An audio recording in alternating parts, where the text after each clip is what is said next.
News 10 NBC at 4 begins with breaking news.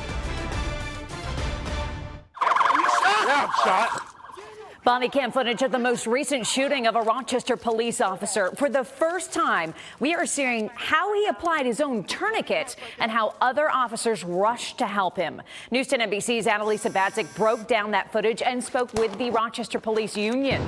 She joins us live from the Public Safety Building. So, Adelisa, walk us through what happened.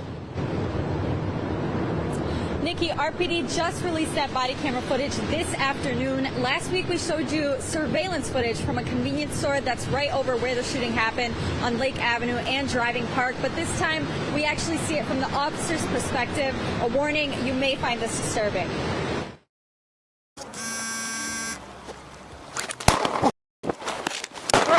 I'm shot! I'm shot! I'm shot! Help!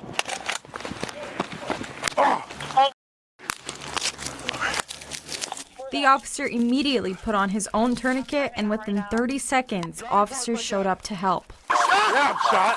Get him in the car! Get him in the car! Which one? Right here. Oh, in the back, get him. It's my leg. Sit down. The officer stepped out of his cruiser to speak with Shatik Cato, who investigators believe shot a man on Hague Street earlier this month.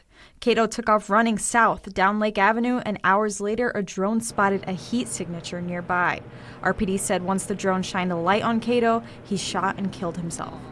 Paul Dondorfer, the vice president of the Locust Club, says instances where an officer is shot, the union's responsibility is getting to the scene or hospital to make sure the officers know their contractual rights and making sure their family has been contacted. We're seeing an uptick in violence against officers. What is going on? What do you guys have to say to this?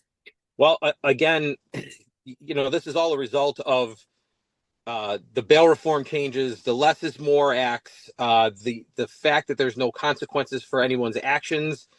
There's no fear of the police. There's no fear of the law because they know that nothing's going to happen to them. He said officers know this job isn't easy, but when it comes to one of your own being shot, it hits a little harder. You detach yourself a little bit as a detective, as a police officer from the individual who you don't know, right? You're there to do your job. You focus on that. You focus on the facts and everything. But when it's somebody that you know, somebody that you're friends with, somebody that you break bread with, it hurts, and it hurts you.